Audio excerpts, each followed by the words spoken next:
Hello and welcome to another episode of the Outdoor Gibbon podcast. September. Wow, that came around quick. We are still in drought conditions up here in Aberdeenshire. Don't think we've actually had proper rain now, and I mean real proper rain, since back in, oh goodness, probably about February time. I know we've had rain showers and things like that, but we've not had decent heavy rain for a long time. And it's really starting to show. Our water tables all over the place. It's very unusual to see a warning go out about the use of water, extraction, hose pipes, etc., in the northeast of Scotland. Well, in Scotland in general, but for Aberdeenshire, which is probably one of the driest parts of Scotland, we've actually had water restrictions. We've seen wells drying up. You just have to look at the ground outside. As you're driving along, you can see this brown shade moving gradually down fields where the water table is just dropping away. But September also marks the opening of partridge and wildfowl. So people are now out shooting and enjoying themselves. I've seen that shoots down in England have started. I think posts on social media showing guys out on the ducks, guys out wildfowling. So that's it. We really are into that autumnal type of year, even though when I look out the window, it still feels like summer. The nights are drawing in and it is starting to cool down a bit, but it's still incredibly dry out there.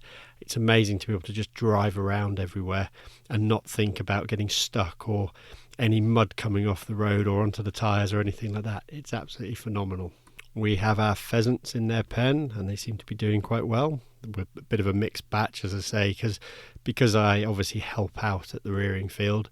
We kind of get the last off the field, so we probably won't start our shoots until late November type of time. But that's great because it allows us to carry on through the winter period and out into January, February, which is always good fun. So in other news, I was out today setting some mink traps, working in association with the Scottish Invasive Species Initiative. Basically, it's a group organised that get volunteers to monitor either clay rafts, so you put a clay pad on a raft to see whether you've got mink or anything like that, or you can actually set a trap up on there and live catch. Now ours are set up and they're remote monitored, so they've got this remote system fitted to them, which basically every time if the trap fires, it pulls a little magnet off and it will send out a text message or an email to tell me that the trap's been fired. I'm used to going and checking traps, so I'll probably check my trap quite frequently anyway, just to make sure. But the remote is there. Literally, if I'm away from it for a bit, it will fire and tell me what's going on. So I'm quite looking forward to that. Hopefully we won't catch any mink. That's the main thing. There shouldn't be mink in the area, but let's find out if there are. So let's get on and talk about this podcast. So in this one, I actually sit down and have a chat with Haynes of the UKDTR, and it was all after I shot a deer. I shot it. It ran. I got UKDTR involved to help try and find it. Had a few issues, we didn't find it, etc. So basically this is a bit of a step-by-step guide, a chat through what you should do should you have an issue, should you have a problem, and hopefully you'll find it interesting. The Outdoor Gibbon podcast is proudly sponsored by the Shooting and Hunting Academy, an online training platform and UK registered learning provider that provides a host of accredited and nationally available courses and masterclasses delivered by leading industry experts.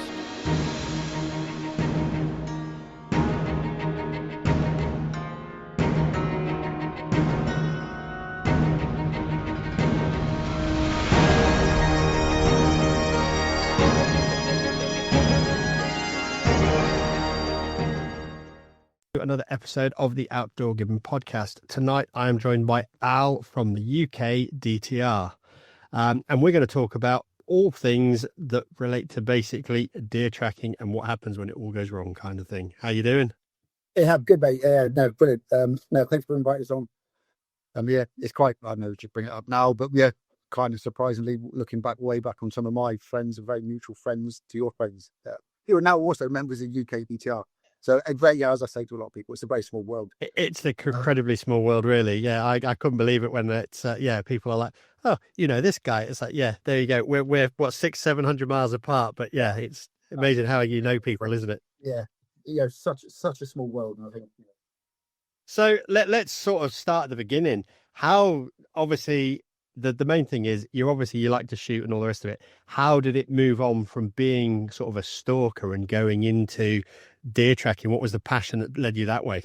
I guess it's quite interesting, really. I'm saying let's not talk too much about, but in ex-military, finding more time. I grew up in the background sort of stuff, but finding more time, I had into it, and I was doing more and more shooting. And I guess for my part of it, I lost a roebuck one evening, and I was like collie dogs, and I spent hours, looking for this deer, which I knew was dead, but I just couldn't find it in the long grass. Didn't have my dog with me. The old collie used to everywhere with me. Finally decided to go home. Within 3 minutes, put him on the scent. There's my deer, literally 100 meters away from where I was. Yeah. And it was half cut hayfield at the time, the grass, and you could see my tracks up and down. And I'd literally walked past it 10 times and couldn't find it. Dog found it within 30 seconds. So I was like, right, eventually, when I get more time, I'll leave the military and sort of stuff settle down. I'm going to get a dog. Just more specific to deer stalking. Specifically with UKDTR, I had no intention of joining UKDTR. I knew one of the lads very close to me, rang him for some tips. He put me onto Nobby, I think, Gav Clark, the legend that he is. He took me under his wing and gave me some tips. And it was at the beginning of COVID, or just before COVID, I started training. COVID obviously helped. I had plenty of time working from home. I had a dog and time myself to invest in the training of the dog.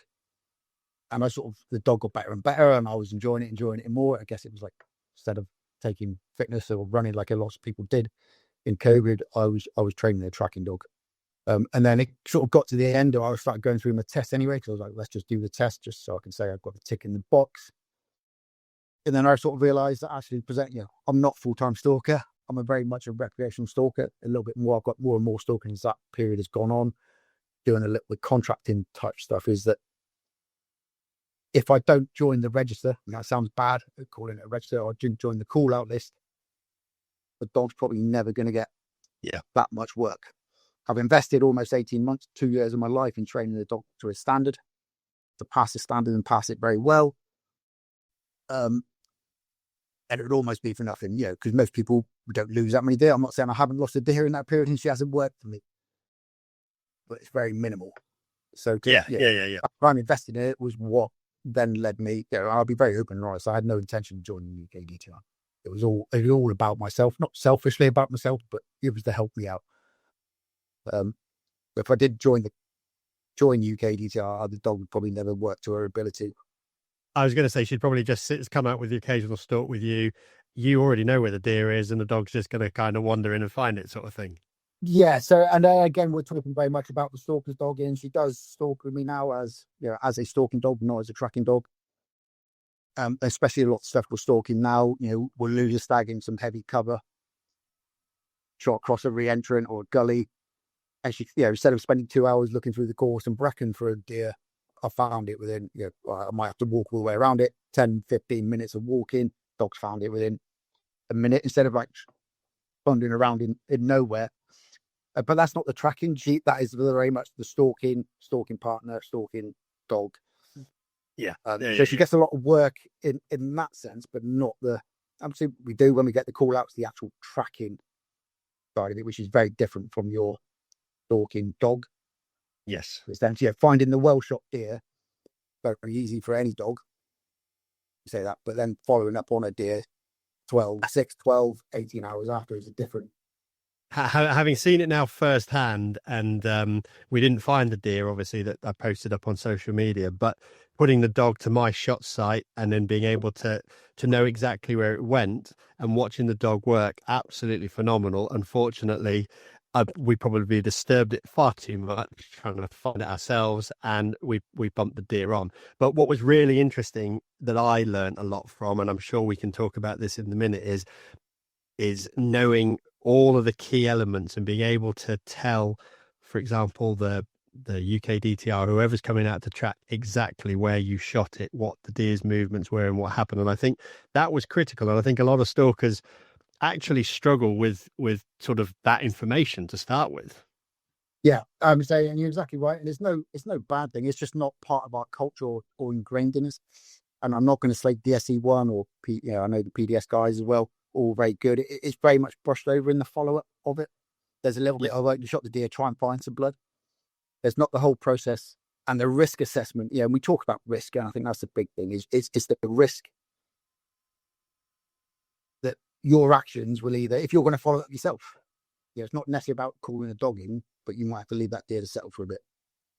Understanding how the deer's reacted to the shot and what you're finding on the shot site.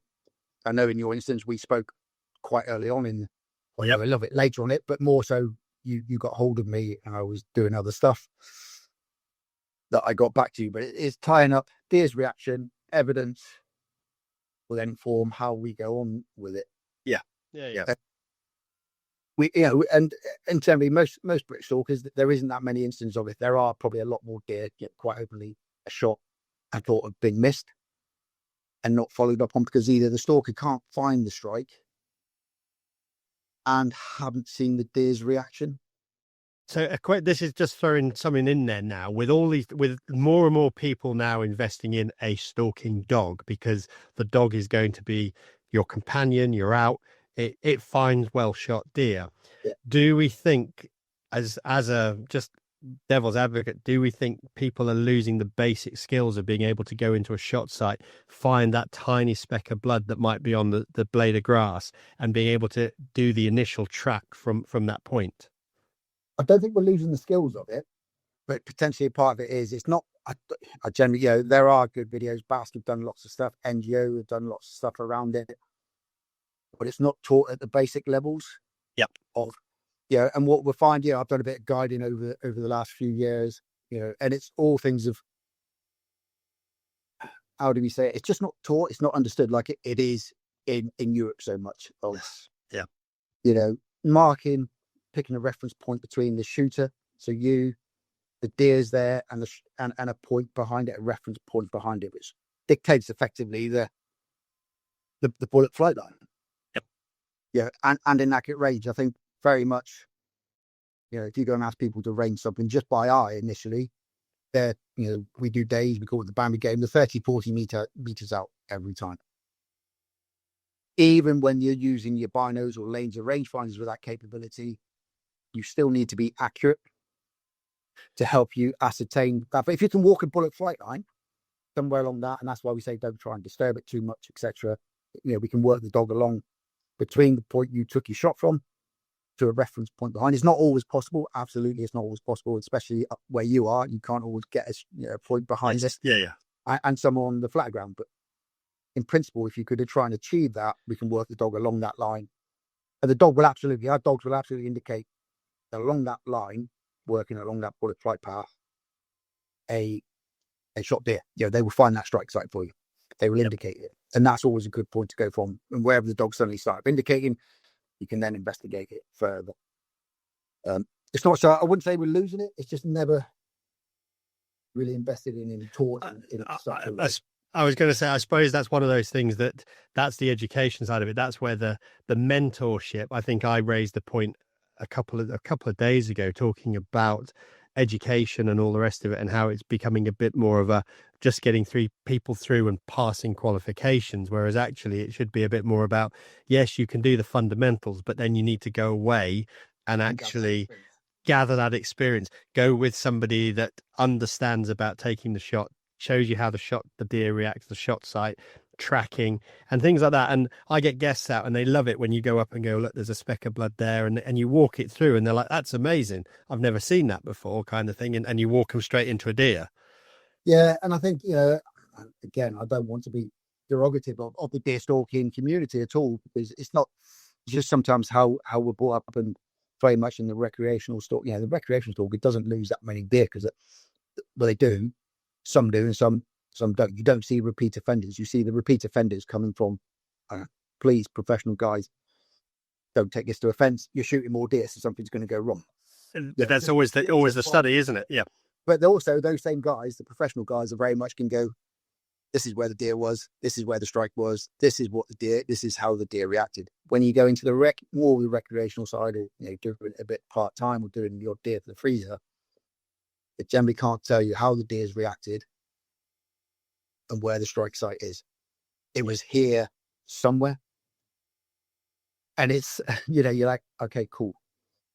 But it doesn't help us because we need generally try and pinpoint a spot. You can't say, you can go back to and go, we rock up the next morning and go, I was somewhere here and the deer was somewhere there. And we to try and work that flow. But I suppose, it's not just that learning point. I suppose all of that comes though. What most people do is they get themselves either behind the binos or in the scope, and you end up with that focused tunnel vision. You see the deer, you've wound the mag up so you get a nice picture of the shot, but you have no information of the background behind it. And I think that's a big thing that a lot of people they don't look around, they don't take the whole picture in before they take the shot. Yeah, and as again, I'll talk about this throughout this presentation or this podcast a lot about risk, and it's understanding and managing risk essentially. Further on down the line, but everybody for whatever reason can these days sits and will punch a thumb hole group, and that's what they're all possessed about at 100 meters. Don't shoot from other positions; they're all prone. And then when it comes to actually shooting a deer, like yourself, you've done a little bit far more guiding than I've done. The mag goes whack straight. You've got 25 on your mag. You shoot the deer. The rifle recoils. You flinch because because for whatever reasons your marksmanship skills aren't brilliant, but your mag is so high that it recoils. You can't see the deer's reaction. Yep. And for whatever, and then, so when we're trying to tie, you haven't got that whole picture around you, that building that whole scenario or picture, and then you can't see the strike as well to go and locate it. You haven't taken that breath before taking the shot and seeing what's around. You haven't captured the deer's reaction.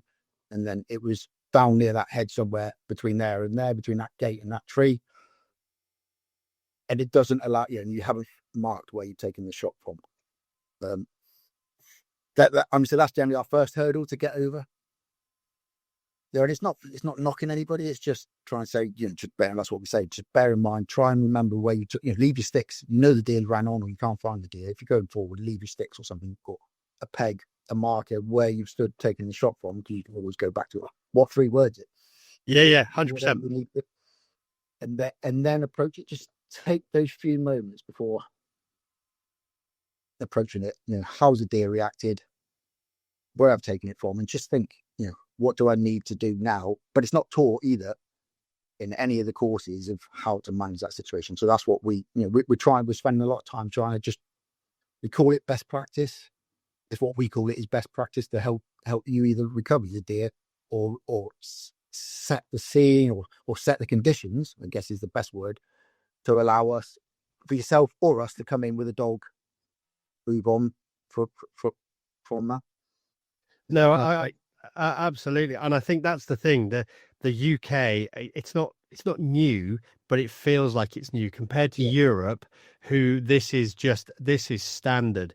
And I think there are. I was talking to different places, and if you shoot something, it's the hunter's responsibility to find that animal in many ways, and you have to then call in a deer tracker or something like that. You don't leave the site, and I think we just touched on this just before we came in.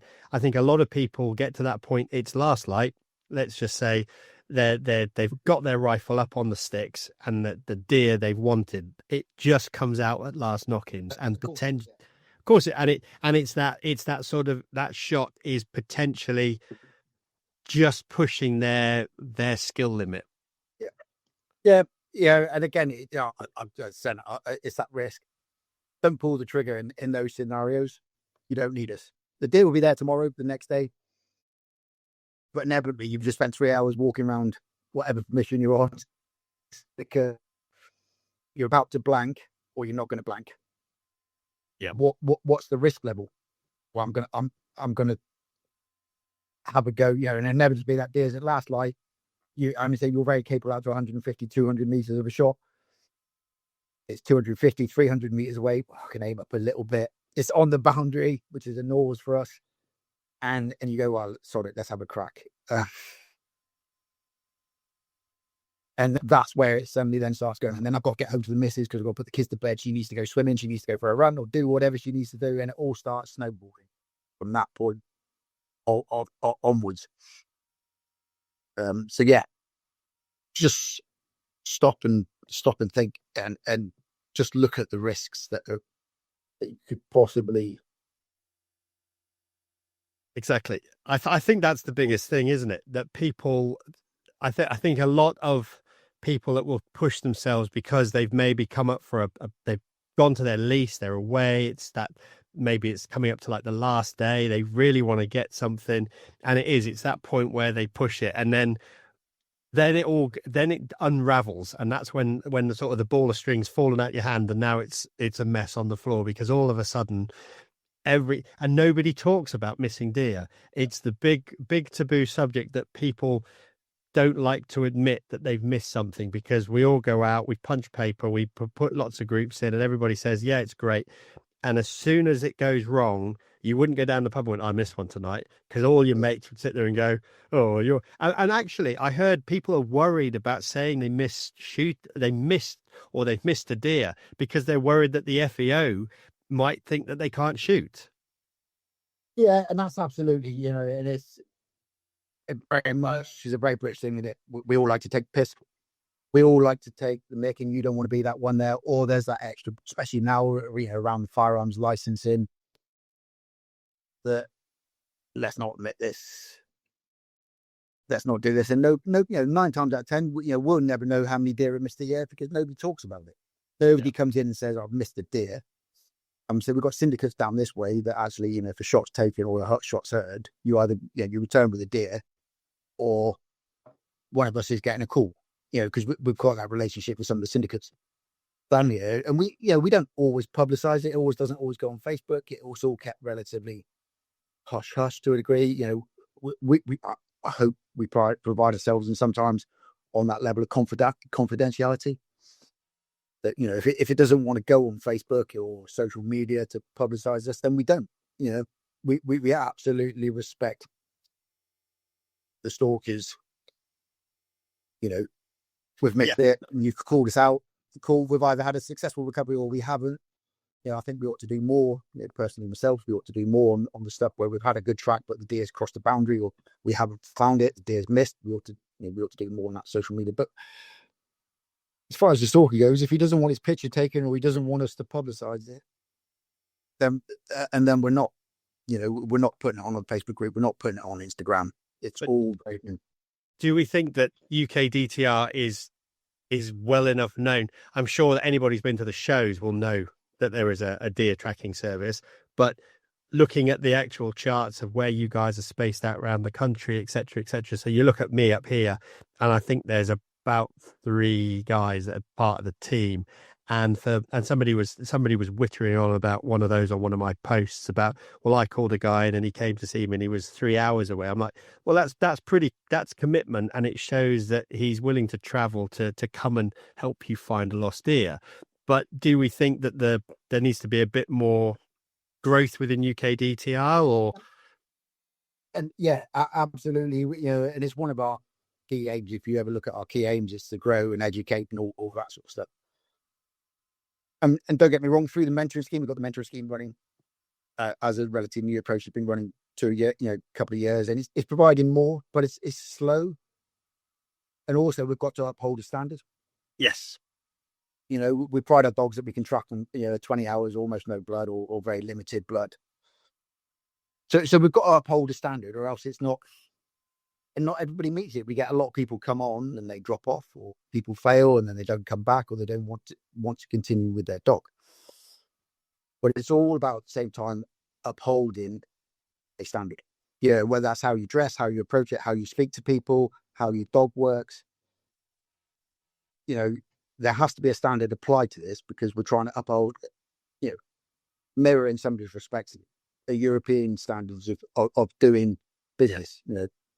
I have plenty of people which will come to me at times, or other people, or just me, and go, I've got the best dog in the world. and I'll lay a 3 hour trailer. How old do you want your track to be? Prove to me it's education that the dog's a little bit older. You tell him it's a good dog, that you want to come to me, and then you want to go onto the mentoring scheme. Let's have a look at your dog. And initially they'll go, yeah, it can do 16, 12, 24 hours. It's amazing. And it comes to the day before, I go, right, you're happy with me to lay a 12-hour track? And they'll go, oh, can we just make it 3 or make it 2? And the dog can't perform. Right. Yeah. Either, and I'm not knocking the general stalking dog, but people big up some of their dogs. And if we don't uphold a standard, then what's the point of us being? No, absolutely. And to be honest, as we say, we've done a lot of chats with Europe, and you go over to Europe and the standards are incredibly high. And you've just hit it nail on the head. Those tracks can go on for 24 hours. They can be tracking a piece of driven game that's been hitting the spleen. And I remember chatting to a Swedish tracker, and I went through the night. I got to about 2:00 in the morning on messages, and I was just like, do you know what, I'm going to bed. And they carried on, and they were like, well, we're still tracking. We've just found a piece of spleen. We'll see how far we can go, and that's it. And it's the commitment to staying in and doing it, to go after somebody's lost animal. Yeah, I'm saying down our part of the world, obviously we probably hit a boundary before that time, and you're like, your dog. But I've gone out and I've tracked all day for a good 4 or 5 hours of a track, and I might have only done 800 meters in that time, going backwards and forwards. There's a big deer population to fight through, and where stuff's gone on, you keep coming back, you find a little bit more, you keep going, you run out of light, and you're so desperate to go where I'll come back in the morning. The stalker meets you in the morning, you might bring in another team, and you reprove the last part of the track, and you keep going until you go, well, now we're at a boundary. The deer is ever going to be found, or it might have been. And have we pushed it on? Potentially we have pushed it on, or the deer's just very capable of going. You find a bed down point, and you're like, cool. So we found blood. Cool. Let's keep going. And you're never going to find the deer. I think in the UK, with it, and then you get to a boundary, and you can't cross a boundary then, because it then brings in some other complications. This is the big problem, isn't it? The UK, we struggle with this. Obviously, the Europeans, they make a quick phone call, they find out who owns the boundary, can we cross the boundary? Yeah, in most cases, you carry on. The next hunting land starts here. Yes, we want you to carry on and track through. The UK, oh no, you're not coming on my property with a firearm. Yeah, and that's very much it. Speak of Denmark, which we model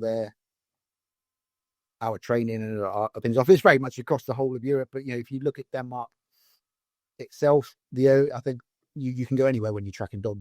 A car, you hit deer with your car.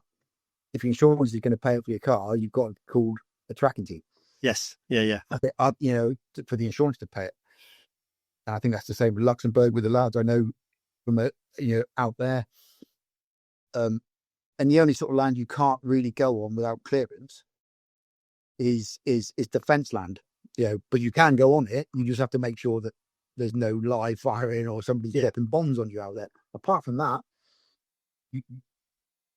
the deer is your priority. But that could easily be changed in legislation in this country as a welfare issue, especially when we see it. And it's a debate. Yeah, I know you guys up in Scotland are having these sort of things. Changing legislation, I think it's not a pipe dream. But it's not going to happen in my time or your time. No. The governments have got so much. Yeah, I know there's stuff going on in Scotland, but there is about dogs and tracking and what's right or wrong. But the government's got bigger things at the moment to worry about than whether we can follow up on a deer. I was going to say, don't talk about dogs and tracking in Scotland, because technically that's a whole nother debate. That basically, if you're trying to work a dog, you've got to be so careful to keep within the law these days, because suddenly, all of a sudden, you could actually be charged with something that you're hunting with dogs because of that policy and that law that came in up here. And let's not go into that now. But no, exactly. That's a whole other topic to talk about, which is changing. And then Scotland, they want more deer shot, so there are more of these. We had it on the hill this year. We ended up I got the guest to actually take a deer out that had obviously come from contractors and had a fairly manky hole in through its neck. Yeah, I mean, I think we talked about that, didn't we? But over some stuff we did before. But so that's a different piece, the legislation piece. And whilst there's a little piece to go on and trying to do that, I don't think that's ever I don't think UKDTR has got the capability at the moment to fight that side of it. The BAS, the NGOs, or Forestry Land Scotland, depending on those sort of organisations, can help do that, and we can advise on it.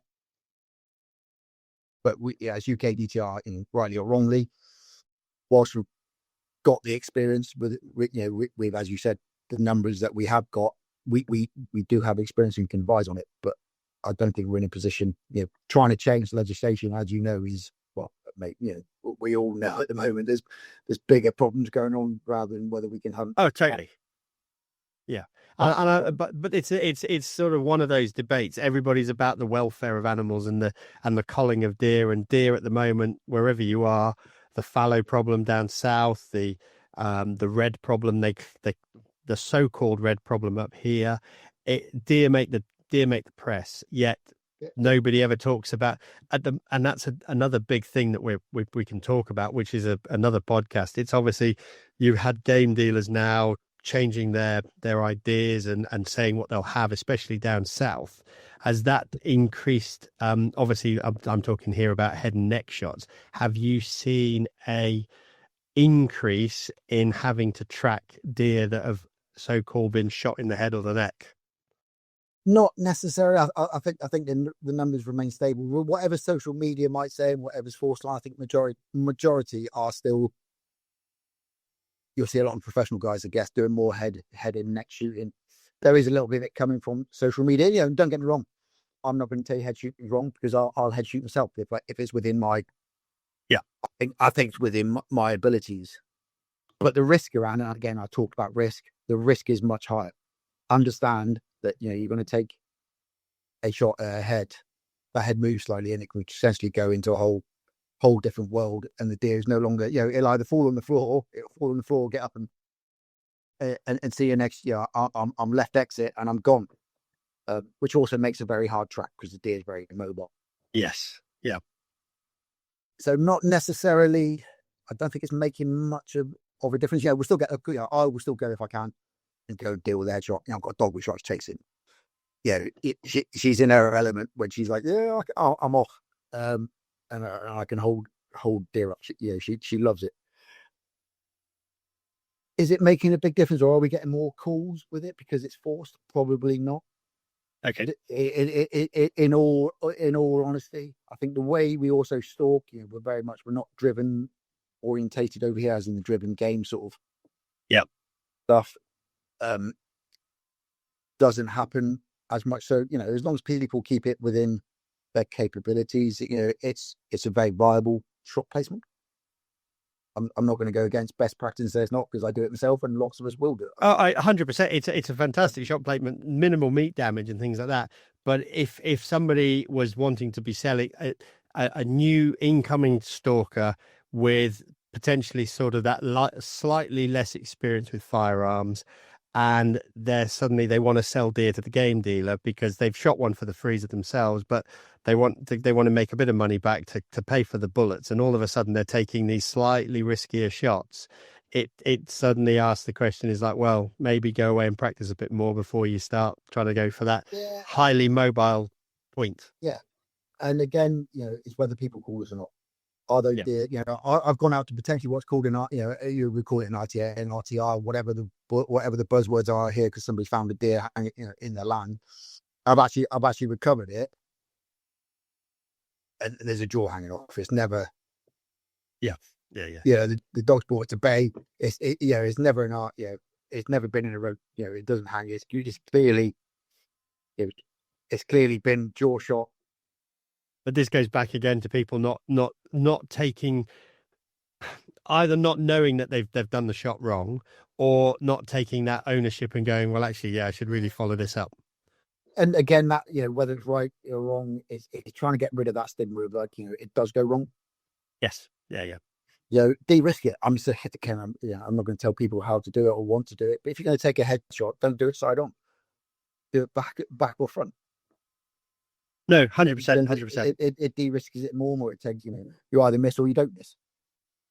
If you do it that way, you do it side on, the head moves, you take a jaw off, then the chances of recovering a deer go down drastically with a headshot deer, because you've got four good working legs. Yeah, exactly. That animal can cover a lot. And to be honest, as we discussed with that I've seen them, well, the one that I've shot and lost, it's still got three fully functional legs, and it's still incredibly mobile. So at the end of the day, that's the problem. A deer is good as on 3 legs as it is on 4. Yep. Ultimately, I've had, and Dave, our mutual friend, we were like discussing it at the weekend at the beginning of this. He came to me to sort one out, which wasn't a track. It was a track, but it was reported as, can you go and dispatch it? And we got close to it, without really hitting it before we bumped it out of the wood. The Outdoor Gibbon podcast is proudly sponsored by the Shooting and Hunting Academy. Through the Academy, shooters, hunters, and those involved in the use of firearms can gain an in-depth and unique level of training that enables them to shoot better, behave more effectively in the field, up their strike rates, as well as learning new skills. Crucially, those new to deer stalking, the Academy also offers the Proficient Deer Stalker Certificate Level 1, the PDS-1, a deer management certificate that is nationally recognised and accredited both by LANTRA and UK Rural Skills. Visit the Shooting and Hunting Academy to find out more. Let's get back to the show. And his whole, I think it was his rear right leg, it had obviously been caught in a fence and it was almost dead. It was a roebuck. Yep. That had been like it for a while, getting ready for a shot on it, and it jumped a 5-bar fence in front of us on 3 legs. Yeah, totally. And you're like, and then I've still got shot over the fence, and then flipping somebody walking their dog where the brown lab came running in and chased it off. And you're like, I did go back and get it with a shotgun, a couple of days later. But they're still, 3 legs is as good as 4 as far as the deer is concerned. They're a prey animal. They're designed to keep mobile. They'll take a hell of a lot, and they're hardy things. I think that's what people don't realise. They're still a hardy animal that will keep moving. Yeah, and I guess whilst it leads probably quite nicely into some of the discussion of, like, that's why we say leave a deer. If you shoot a deer and it's still, you take a leg, is similar in what you've done. And I know that whole incident when Ben came out and supported it a couple of hours, I think it was 36 hours later or 48 hours, he never found it.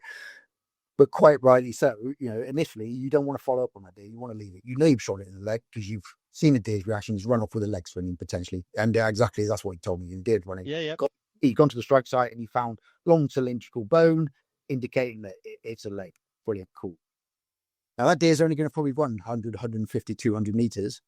And then it's going to go and find where he thinks it's safe, which is probably the most thickest, horriblest piece of land it can find. It was. It absolutely was. Yep. 100%, because, and that's where it's going to stay, as long as it's left undisturbed. Yeah. If you go and look for it within an hour, 2 hours, it's still full of adrenaline, it's still on alert, it hears that branch snap or that twig snap, it's going to get up and lift. You need to let that adrenaline, whatever's coursing through its brains, and let all that dissipate, I guess, before you go and look for it. You know the deer's done that. You found there it's a lead shot. Let's not go and push this deer anymore, because right now it's gone 100, 150 meters, 150, 200 meters from the strike. But it'll still be on high alert. And as soon as it hears something that it doesn't like, it's like, I'm out of dodge. But the next time it's out of dodge isn't 100 or 200 meters. It's not there anymore. Which is probably where it didn't quite work in. I know it was 20 literally 12 hours later, and I know exactly that. I was in the thick stuff, tracking, found the blood, followed it up, came eye to eye with it. It got up, it moved, and I think that's when probably moved it on through all the thick gauze, and it had that bit. It was stiff, but it would have gone, and I think that's where it gone wrong for us. And that's legs, and that's how 3 legs is as good as 4 legs with a deer, back or front. Yeah, mostly in user front. So it's very hard to go what's right or wrong and how long you need to leave it. But the longer but there's also that fine line of probably 12 hours. I remember one of our dates, I'd gone out for a guide down here, but down south, cracking roebuck. We'd had a good track, but because I'd gone later to it, not because I was late, he had dental appointment. With his kids, taking his kids in the morning, met him, and we went and looked for it. We found where it bedded down overnight, 200 meters from where it was. I put it on our WhatsApp group. The Danish lads came back and said, you need to be on it at first light. Yep. Because once it's gone beyond that, it's going to move. And that was exactly probably what, the lad, went back and shot it 10 days later. but still just feeding as normal with Yeah, 100%. across the brisket. So there's a fine line between leaving it and not getting it. And I think sometimes when you've got deer like that, you need also potentially you've got that you've got to have a dog which is capable of that chase if it's able to. And then you've got to be capable of catching your dog or getting to your dog relatively quickly. Yes. And dealing with the situation which is unfolding. You can't flap about it or do it. But it's a very fine line to judge. But if you follow up on that type of deer very quickly, the results are pretty good normally. Yeah. So and there's always a fine line. I talk about that risk, and I think a lot of the deer we try and track and we don't find it. Clearly, we've eventually found a strike. The stalker might not always be right with the deer's reaction, and I don't blame the stalker for that. But and you find where but they've clearly gone looking instantly from it, climbed over the fence, opened the gate, done whatever they've done, and the deer has gone. But that's abnormal again. I'm moving. Yeah, I'm moving. Or they'll put their own dog on it. Let the dog go out and have a sniff for it, and the deer's. You'll never see 9 times out of 10. You'll never see the deer move. The dog will never see it move. You might find where it's bedded, but the deer's gone way before you found. Yeah, 100%. So basically, the main things are if you've shot it and you think it's gone wrong, don't go running after it. Try and assess everything, mark all the points and everything like that, and basically get in touch with somebody from the UKDTR. Yeah, and it'll either set yourself up for you to recover the deer yourself, or it'll set the conditions for us to use a dog. And they give us the best opportunity and best chance to recover the deer for you, and the outcome for everybody involved. For the deers, if it does need dispatching, for the deer to be dispatched, for the stalker to have closure. Some, dare I say it, don't really care. A little bit, it's gone. Potentially, it's all right. Others are absolutely distraught that they haven't found their deer, and there could potentially be a deer injury. A majority are like that. Yeah. Most are absolutely devastated that potentially they've lost the deer. I did one not so long back, and he couldn't believe it that he'd lost his first deer.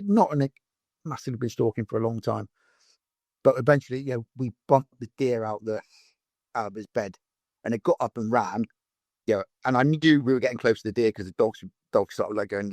You could tell by the way she's reacting, and I was literally going. The deer here is somewhere within 50, 60 meters of us because she's getting all excited. It's all getting that way, and I'm unslinging the rifle. I'm putting a round into it because how the dog's reacting and speaking.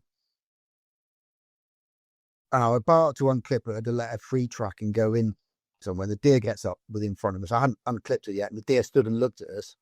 Looked absolutely fine. There was quite a lot of blood at the strike as well. Looked at us like there was nothing wrong with it. You could see a strike on the back of his neck, and just ran so hard that it was like a normal deer running away from us. I left her on the line and stood on the line, and I was like, she's like, "Oh, I'm about to go," and I was like, "Right, we can go after that deer, but that deer doesn't look like it needs." Yeah. And it's running potentially somewhere towards a road, and my dog isn't going to come necessarily be. And I said, "Are you happy?" I said, "I'm actually continuing." We went to the strike. You can find the blood in the street, in the bed. Sorry. Are you happy that deer is all right? I said, the dog would love to continue tracking. I would love to continue tracking, but the chances now we've bumped it. We've seen it run. Yeah, it's kind of, it's fine. It's not all right. It's not going to be. It's going to have a bit of a sore neck and a bit of for a period to continue. But it was like kind of winterish. It still wasn't. It's not going to get fly bitten. It's not going to really. Or we can now the deer's bumped up. Well aware that we're following up on it. Is it worth the deer? It's a doe. Get it. There shouldn't be a differentiation between it. But the way the deer's reacting, the way the deer's seen us, my chances have now diminished with the dog. Probably. Yeah, actually, if it was on the chase, she's a 12. But and he's like, "No, I'm content. The deer's fine." Yeah, and I think that's the most important part, isn't it? But it provides that closure. We can go out with I don't know if the deer's missed. and I've hit it or not. And the dog will indicate whether it's been, whether it's been hit or not, because or any of our dogs will go, yeah, no, cool, we're on a track, or not. So, it allows to provide some form of closure. Yeah. No, 100%. And I think that's all it does. It just gives the stalker that sort of peace of mind that everything is, that deer is absolutely fine. I think I've had one in the neck exactly like that before, and you think everything's good. You get over there, it gets up, it legs it. There's a tiny brown speck of blood on the floor, and you're like, that deer is absolutely fine, and I've hit it all in the soft tissue, and it's away. That leads us probably onto another interesting topic now. Obviously, is the choice of lead and copper. Are you seeing any differences between the two? They're obviously both capable of doing things. Is that making a difference for deer tracking? It's very hard from my point of view to differentiate between injured deer or not by the time we get called. I don't think we're getting any more calls because copper's becoming, or having to become, more prevalent, or more people are switching to it. But I think what needs to be understood is that potentially deer react differently to copper. Yes. Sometimes the strike. So you could have the most extremely well placed fart, and let's call it shot, not fart, but most extremely well placed shot through the heart. Engine room's destroyed, essentially, or the bullet hasn't worked as you would traditionally expect from a lead bullet, but it's still done its job, and the deer will still reacts very differently. It might even just stand there as pencil through it, but it's a big Yes, yeah. So the deer reacts very differently. So the stalker might think, or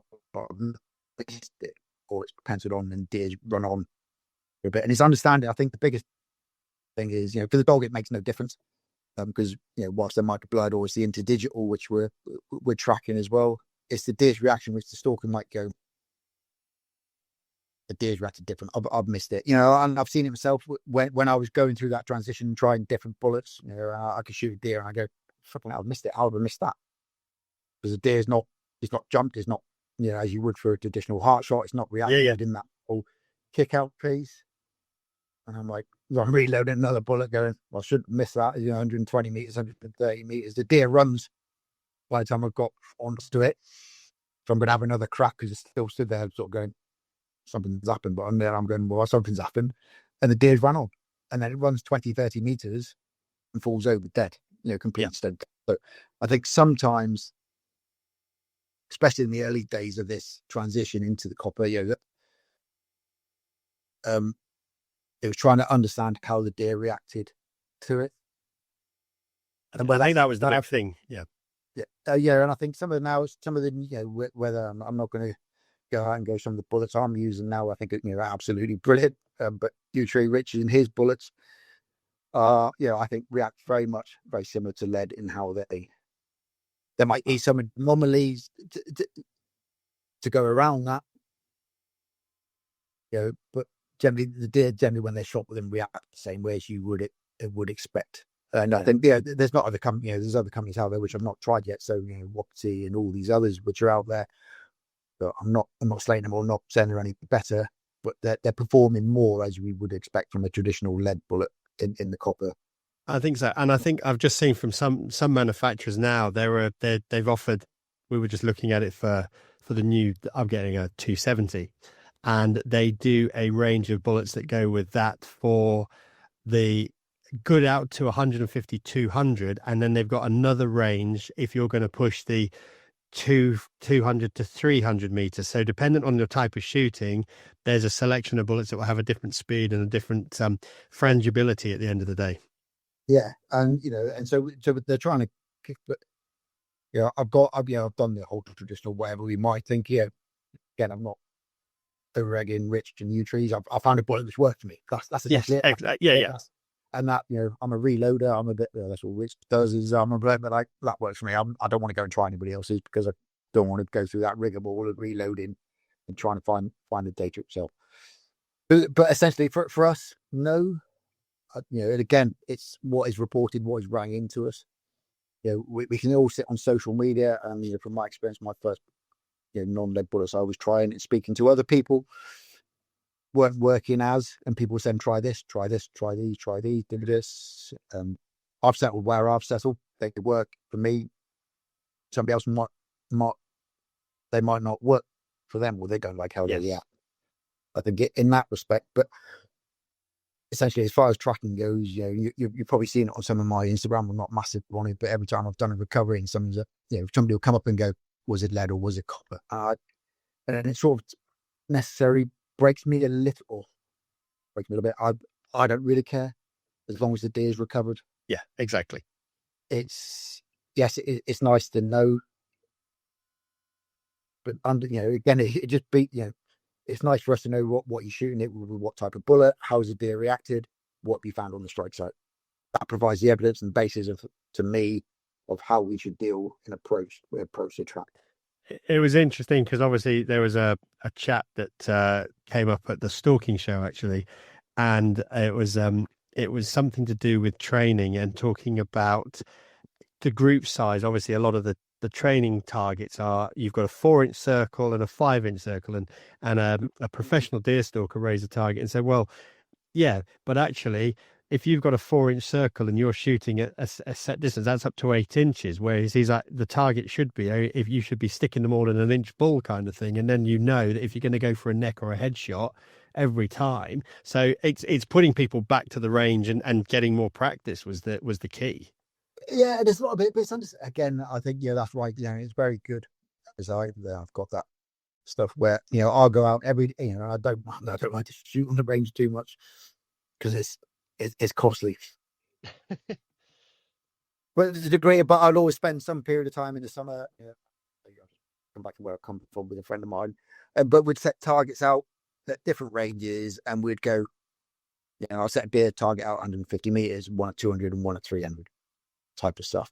And we'd be doing stalking. It's all pretend stalks with things, the dogs at heel doing whatever, and you go right, target 1, position 3, or whatever. So I'd move into whatever, shoot off the stick, shoot it, and you go target 2, which was the next one, which I had to follow up on. Nobody practices that real world experience, I don't think. And it's quite cool because I can rack bullet, get them shooting right. And we used to do it to each other, just go around and have. It's good fun. It beats just laying on a mat, punching holes in a target. I think again, we're moving away from it. How many people actually go can shoot off a wall, or shoot off their backpack, or shoot off a gate, or do that? It all has to be. Well, I've shot from sticks. That's all I can shoot off, or I can only shoot off a bipod. And how many missed opportunities do they miss because they can't shoot that deer, or how many because they're now forced into or potentially go right? I'll shoot in a position which I'm not able to shoot in.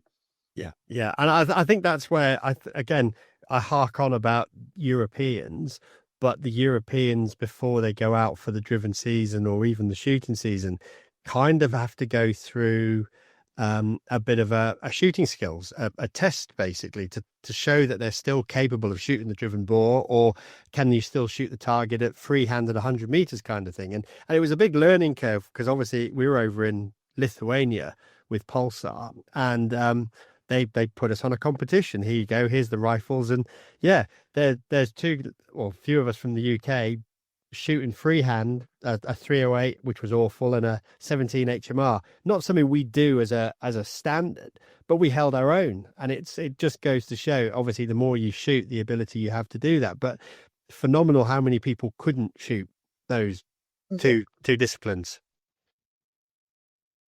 But and again, right, let's not harp on to try and destroy the deer, the stalking community itself. But it's just understand, as I keep going back to, it's understanding the risk that if it's too far.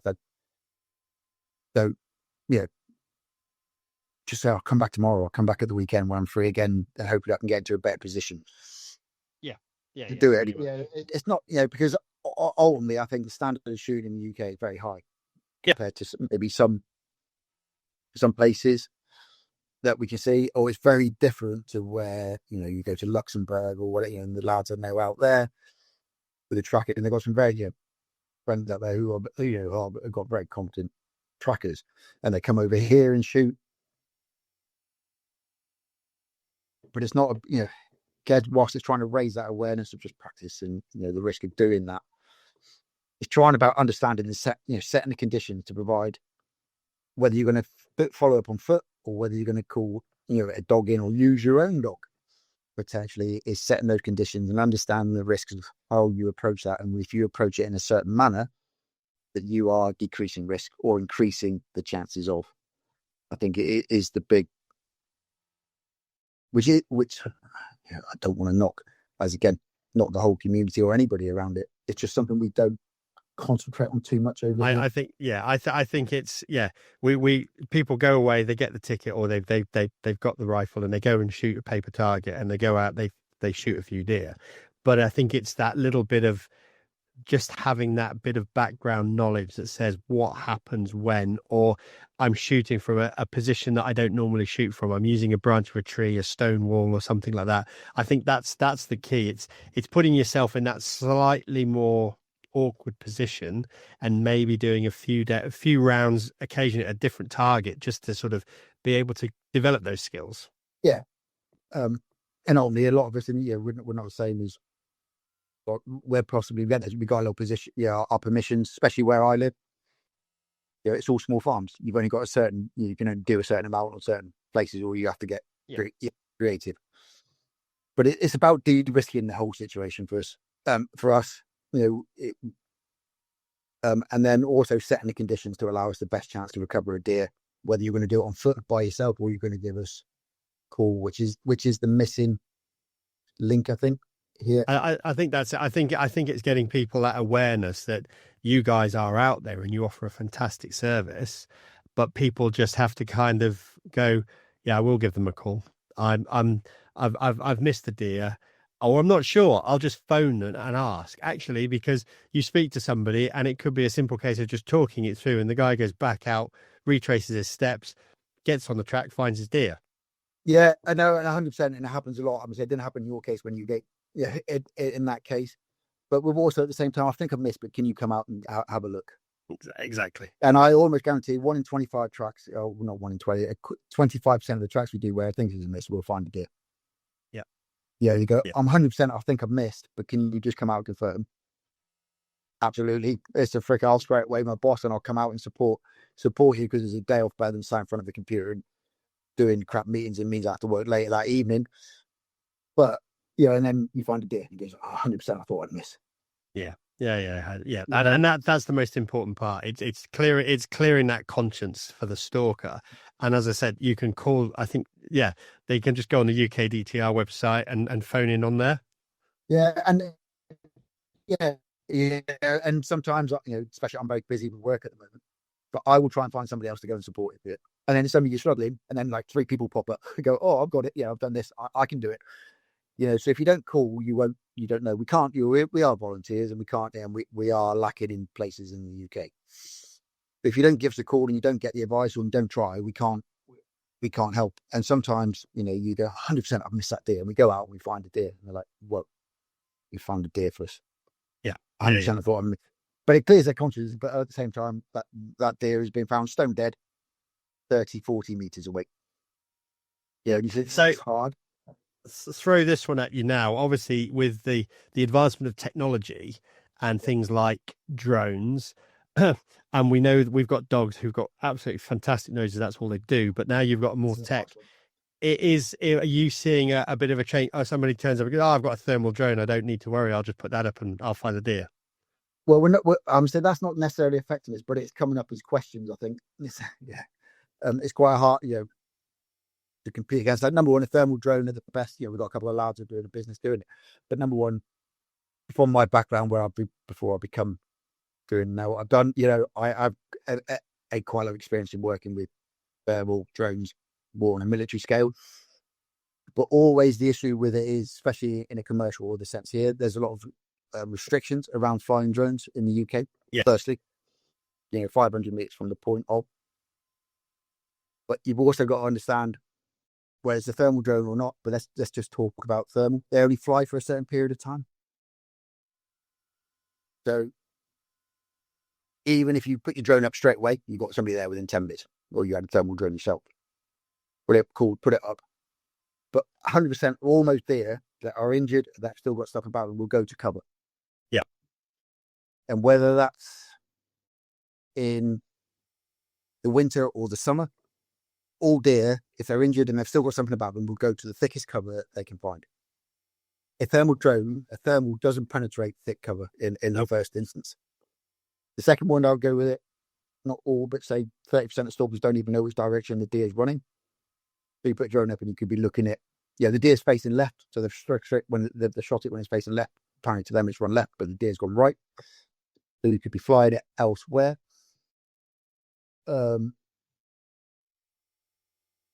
Also, you need a heat signature. Is that the right deer that you've actually picked up in your heat signature if it is out? Oh, yeah. When somebody is shot and dies, it loses that thermal signature, or you get a thermal crossover between air temperature and ground temperature, and it disappears.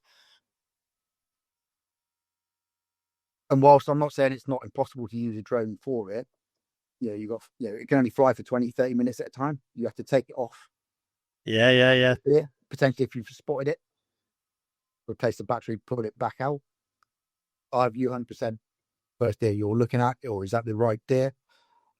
And where the dog will follow that, if you found the strike site, it will follow. It will follow through whatever sign you found. The dogs will go through that. It's gone through the herd. It's peered off left, out 40 deer. It's gone and it's found the right deer. Yeah. So I think what I'm saying is not, again, advancement in technology. Drones are brilliant. Whether it's going to locate the deer and you're able to, instead of walking around your ground for like 5, 10, whatever, 3 hours trying to find and locate deer, put your drone up, find deer, go and stalk the deer, use it for a deer count. Or I guess it's calling that layer, having that layer effect to use a dog, use a drone. Yes. Potentially that's the way to go with it, but people can't. Generally, most deer stalkers can't afford. A £5 is the best of, the cheapest of. Yeah. No, 100%. Yeah. So if it's advancements in technology, and you might get drones which would do it, but a dog will absolutely. I was going to say, you can't stop the dog. The dog has a nose that once it's locked on, that's it. It's going, and it doesn't need its batteries changing. Well, it might do after a certain number of hours. It might need a feed and a drink. Yeah, but you can swap out a dog. There's often down here. There's a couple of us. Right, I've gone so far. My dog's absolutely trashed. I'm going to pull her out. Can you come and take over? And you put the dog back on the same track. Are you able 100% to confirm that's the right deer? You spotted a thermal signature. You've turned to day camera. There's a deer. Are you able to? But 100% of the time, almost everything I've ever been involved in, that's it. It's been a well shot deer and it's just run and it's died across the field. That deer is going to thick cover. It's going to where it feels safe. Yep. And it's almost like, and I can 100%, I can guarantee, not 100%, that would be, I'm doing a track, I've gone down rides, I've done this, I've gone through the woods. And as soon as I start hitting an understory or thick cover, my rifle is getting unslung. Yeah. Because that's the first piece of cover, the deer's gone into that. And it's the thickest piece you'll ever find in that, wherever, for the last 10 miles, the deer is in that somewhere. The rifle is unslung. The drone won't pick, every deer I've ever found in that sort of way, died or expired or bumped out of it, the drone won't penetrate it. Not a commercial drone, and not even a military style drone. It's that sort of thing. So I'm not saying they're bad at all. It's another tool we can use in the deer stalking world. But is that your first port of call? But I suppose that actually goes as well. We've covered thermal drones there, but that just actually goes to thermal handhelds. You can be standing 3 meters, 4 meters away from a deer that's fallen in the drainage ditch, and the thermal doesn't help you find it. Yeah, no, 100%. People go, "Well, I can follow the blood trail with my thermal." We get that a lot. You see it on social media, not so much these days, but you will see it a bit. I can guarantee you, I can take a boiling cup of water, throw it on the floor, and within 20 minutes, it's distressed. Exactly. Yeah, you're not following a blood trail. You're no longer following, and that's a cup of water versus specks of blood. Yes, 100%. No, totally. So I've got one final question actually that we had sent in. Do different deer species require different methods of tracking? You could get really intricate over this and potentially say yes. Yep. Yeah, because some deer are harder species than others. But I think we try and strip it back. A deer is a deer. Yeah. essentially. I think there's things you've got to consider with the type of deer you're going against. Might potentially, if I had a muntjac or a Chinese, and I'll explain the Chinese incident I did, it was a couple of years ago now. But different deer behave differently and pose different threats to your dog. Yes. I would say, obviously, the first one we're going to go at is a seeker is a harder deer. Everybody, I think, understands that. The fat layering or cover covers that, and generally they are very capable of running a little bit further than most. I'm say it's open for debate, but generally what we'd say is a deer is a hard. They're a hard. They're certainly a hardy thing. Or when it looks at you, you know it's a hard deer anyway. Yeah, they raise their eyebrows and they've got those eyebrows and they just look a little bit harder than everything else out there. But put that aside, there might be the consideration that they'll probably run potentially if you're going after one. It's going to be a little bit of a harder track. It's not going to be within that 200, 300 meters of everything's done by the book.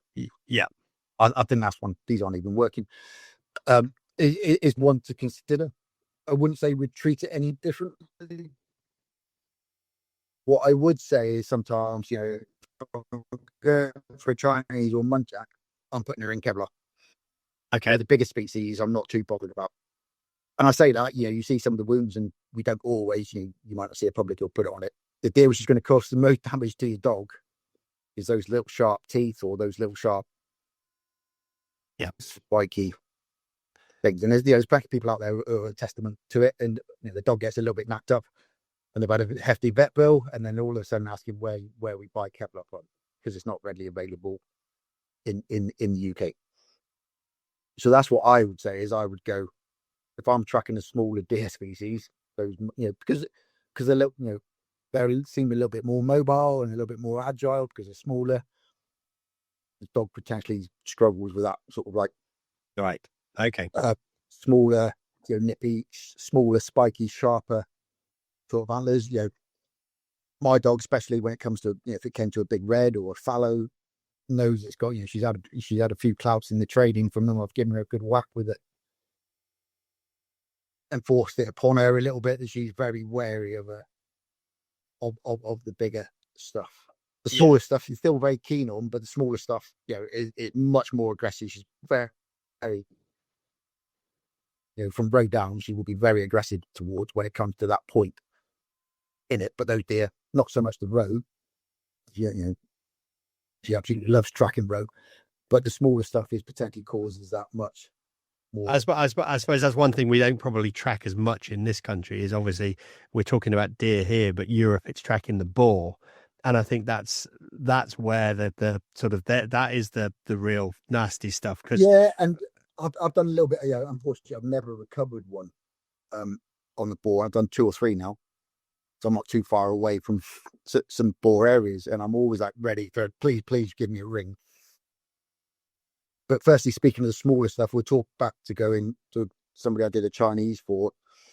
He said it was shot 4 hours ago. Look, I've got gut content on the floor, strike site. Yeah. And I'm putting in Kevlar because you won't need it. It'll be dead now. It's 4 hours on. And I'm like, she's going in Kevlar. Yeah, you've told me it's a trophy buck. I said, I don't care. We did this whole track. It wasn't a big track by any means of the thing. And then she wanted to go in this big patch of briars, so the brambles, which was a big patch of briars. And I'm like, the only way I'm getting in that is letting her off in there. So she goes in, and then she started barking. So she brought the deer to bay. The deer hasn't really moved too far because his guts are missing.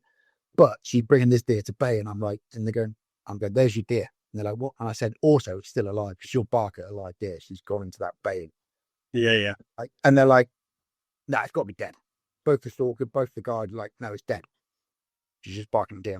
And then she's got around it and she grabbed hold of it. It's one of the worst sounds I've ever. She grabbed hold of a few deer in her life. Chinese makes a really horrible noise when it's grabbed. It's like very different from everybody else. And they're like, freaking hell, it's still alive. That's the tongue.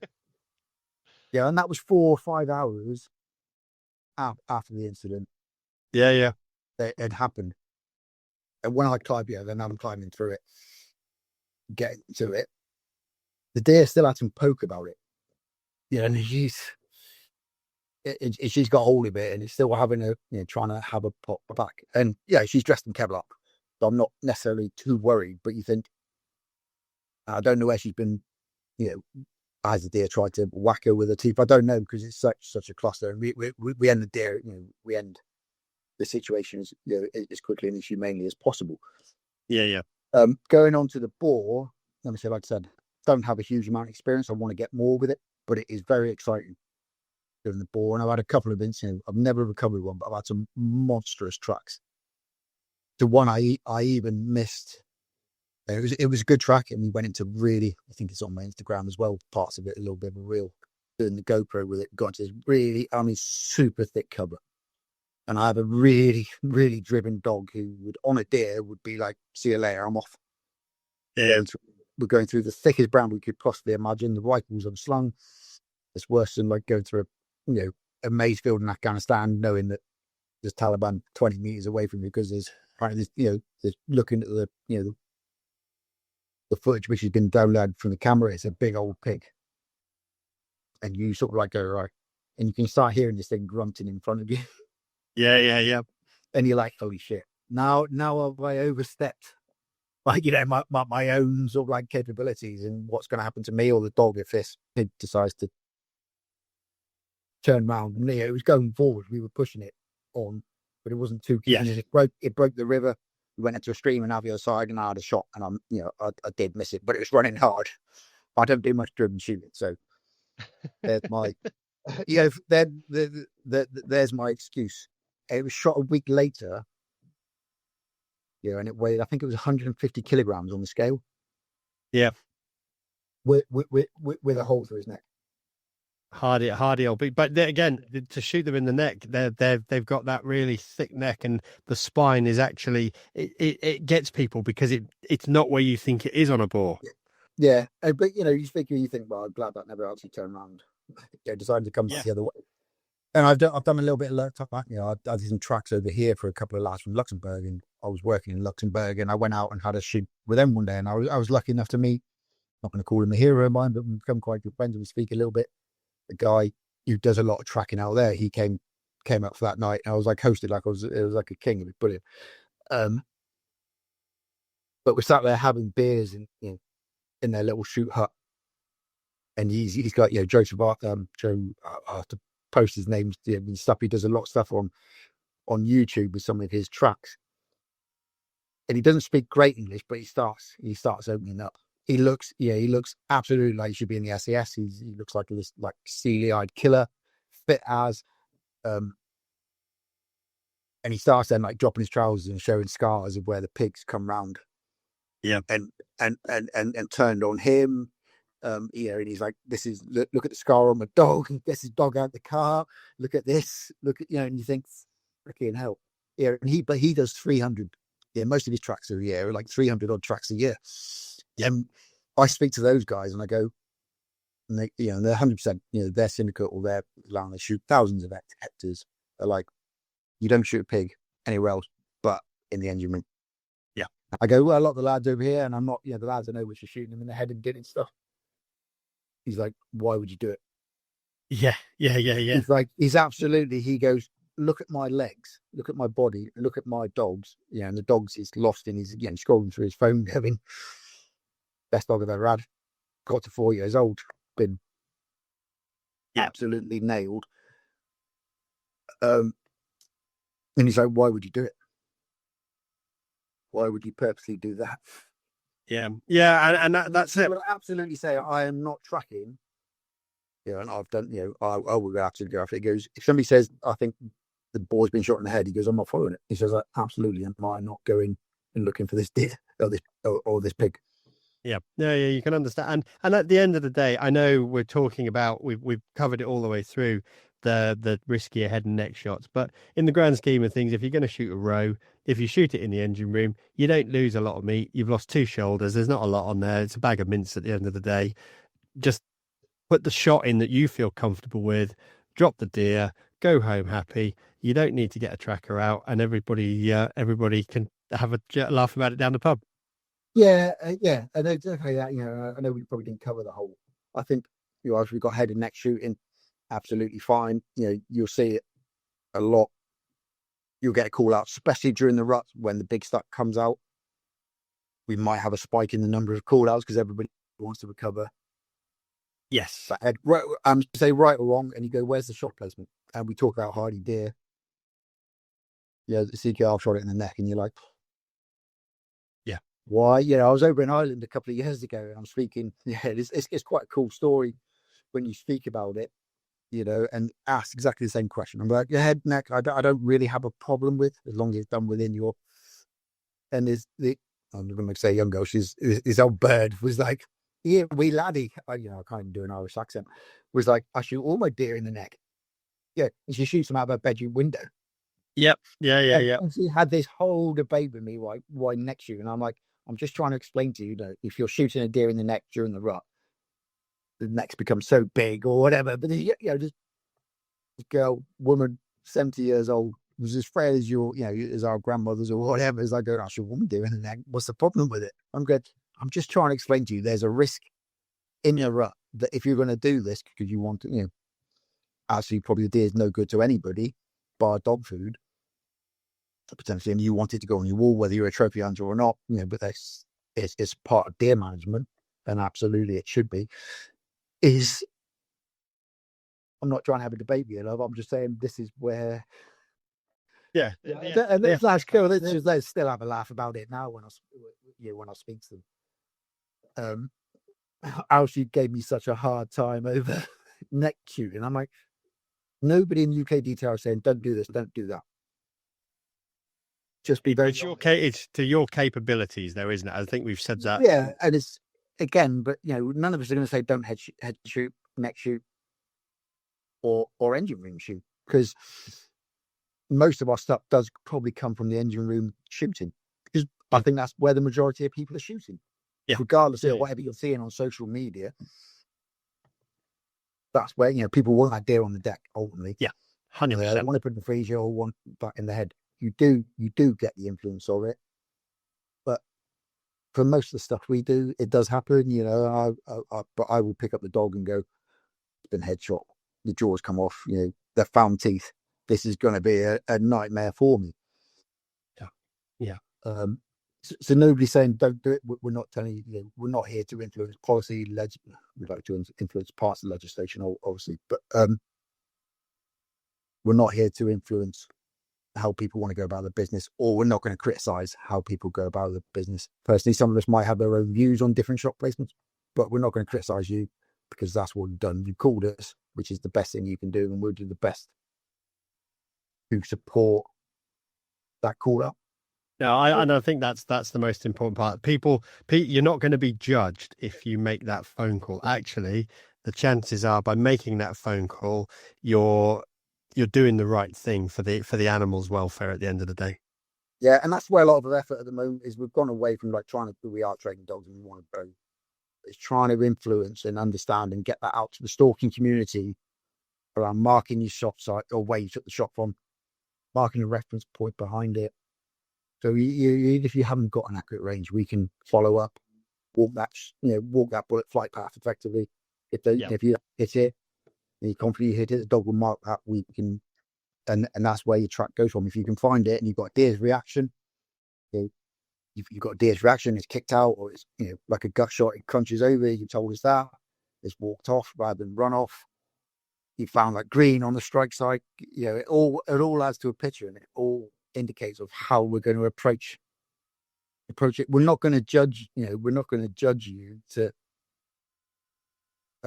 say, oh, you shouldn't know, because it goes wrong. We've all experienced it. I think anybody who's stalked enough has experienced it. Yeah, 100%. And that's the thing. It's not to scare off the new shooter that's taken a shot. They've been out, they've shot a few deer, they've gone out this time and it's gone wrong. At that point, get on the phone, make that phone call, and seek the professional advice, really.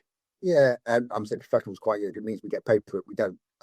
But seek that advice or that experience. I think it is the key, and we don't always have to come out. I think professional. Yeah, I always look at professional is like we get paid for it. We don't get paid for it. We are completely voluntary. We're non-judgmental, non-critical. We won't criticize what the stalker's done. All we want to do is do the best for the stalker for the best outcome for the stalker and the deer. Yeah, that's 100%. I'm not going to judge you whether it's gone wrong and it's ended up at the back end of the deer. I don't know what's happened in the situation. I don't know as best I would say to you is be honest with the whole approach to it. But at the same time, I guess I talk about my military sort of career a little bit here. We used to do, and those who served in the military, who've served in Northern Ireland and those places, we used to do a thing called judgmental training. Right. And you'd get put, it's almost like a cinema type effect. And you go through these, you go through a scenario, the trainer, and you get an incident which happens, and then you shoot the terrorist type stuff. And one might be very, whatever color caps or balaclavas. And you go through the whole scenario. The four of you get split up, and then you get grilled in front of everybody by the police, the Royal Military Police or Special Investigation Bureau. And I'll go, so the guy you shot, what color hat was he wearing, for example? And I'll go, he was wearing a blue hat. And everybody starts laughing behind you, and you're like, what do you mean he's wearing a blue hat? But there was something in the scene, the car, I go, blue hat. Actually, he was wearing a red hat, but the car was blue. Yep. Yeah. Yeah, and again, I'm not saying this is how people get out of jail and do this. The police know you're absolutely lying if everybody's got the same story. But I could have convinced them, and I've been through it several times, and you want to go back and do it better in my military career. That's generally what I believed, because the deer was facing right or left. It's absolutely run right or left, run right or left. Yeah. And we get that from the stalker because it absolutely ran this way. Yeah. And the dog's going left. And you go, no, it ran that way. And you're like, the dog's saying different. And then you find a deer and he's like, so this, like, what's it going to be? A 6-point bronze, freaking gold, whatever, silver medal. Is like, it's not yours then.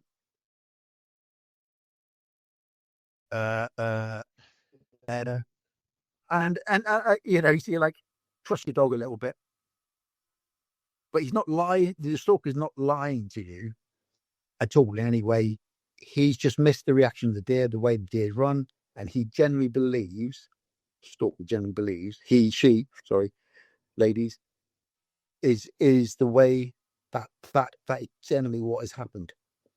So we're non-judgmental over that. I have been called some choice names because I'm going the wrong way in the past, because he generally believed the deer's done one thing and actually the dog's doing another. But he's not wrong. The stalker's not wrong. It's just what he actually believes is gone on. Yeah. No, and I think that's what all it boils down to. So I think what we've covered quite a lot there, actually, and I think I don't want to hold you for too long because I think you've got your dinner to go to. So it's probably cold now, but sorry about that. But thank you very much for coming on and sharing those thoughts and experiences, and hopefully it will give people something to think about. And if they do have a problem, they can get in touch with the UKDTR. Yeah, I'm saying we're, as I said, mate, and to anybody out there, we are here to help. Whether we actually come out or you just want advice on how to follow up the deer, please give us a ring. We don't always have to come and support with a dog. It's all about understanding the risks and the conditions that you set for us to give us the best chances for the best outcome for both the deer and the stalker. Fantastic. So please give me a ring, or UKDTR. We're on the website. Find the tracker. Give us a call. Brilliant. I will put a link to that at the in the description. Thanks very much. Legend. Cool.